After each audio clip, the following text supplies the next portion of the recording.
রবিবার কোচবিহার শহরের সাগরদিঘি সংলগ্ন গায়ত্রী দেবী পার্কে বসন্ত উৎসব অনুষ্ঠিত হলো বসন্তের রামধনু পরিবারের পক্ষ থেকে। এদিন সকালে শুরু হয় এই অনুষ্ঠান। ছোট ছোট শিশুরা নৃত্য সঙ্গীতের মধ্যে দিয়ে মেতে ওঠে বসন্ত উৎসবে। এদিন এই অনুষ্ঠানে উপস্থিত ছিলেন কোচবিহার পৌরসভার পৌরপতি রবীন্দ্রনাথ ঘোষ সহ অন্যান্যরা। এই বিষয়ে সংস্থার পক্ষ থেকে জানানো হয়, ছোট ছোট বাচ্চাদের নিয়ে রঙের উৎসব বসন্ত উৎসবে শামিল হয়েছেন তারা। এদিনের এই অনুষ্ঠানে বিভিন্ন সংস্থার ছাত্রছাত্রীরা অংশগ্রহণ করে।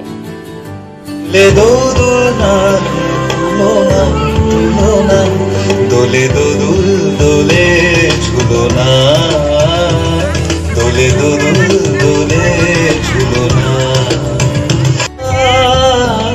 দোলে দোদুল ঝুলো না, দোলে দোদুল দোলে ঝুলো না। আজকে বসন্তের রামধনু পরিবারের পক্ষ থেকে কোচবিহারে আমরা বসন্ত উৎসব উদযাপন করছি। আমরা দেখেছি বসন্তের শুরু থেকে গত 7 দিন থেকেই কোচবিহারের বিভিন্ন জায়গায় বসন্ত উৎসব অনুষ্ঠিত হচ্ছে। বসন্ত শুধু রং নিয়ে আসে না, বসন্ত আনন্দ নিয়ে আসে, বসন্ত সংস্কৃতি নিয়ে আসে।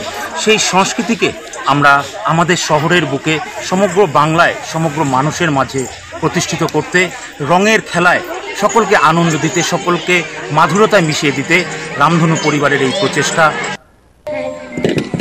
প্রোগ্রাম সম্বন্ধে কিছু প্রোগ্রাম সম্পর্কে কিছু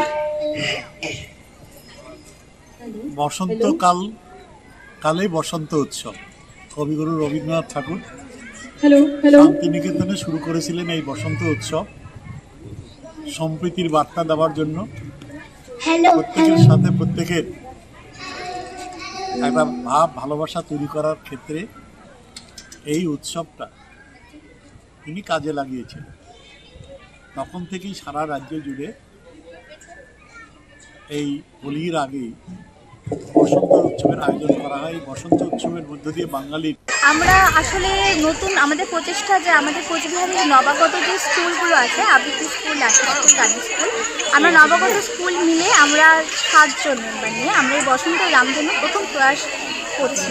এটা আমরা চাইছিলাম যে আমাদের যে স্টুডেন্টসরা আছে, আমাদের যে মানে ছোটো ছোটো বাচ্চারা আছে, তারা এই উৎসবের মাধ্যম দিয়ে তারা আরও সাংস্কৃতিক প্রেমিকাকে আরও জাগিয়ে তোলার চেষ্টা চালাচ্ছে। কতজন স্টুডেন্ট আমাদের এখানে অংশগ্রহণ করছে? প্রায় 70 জন।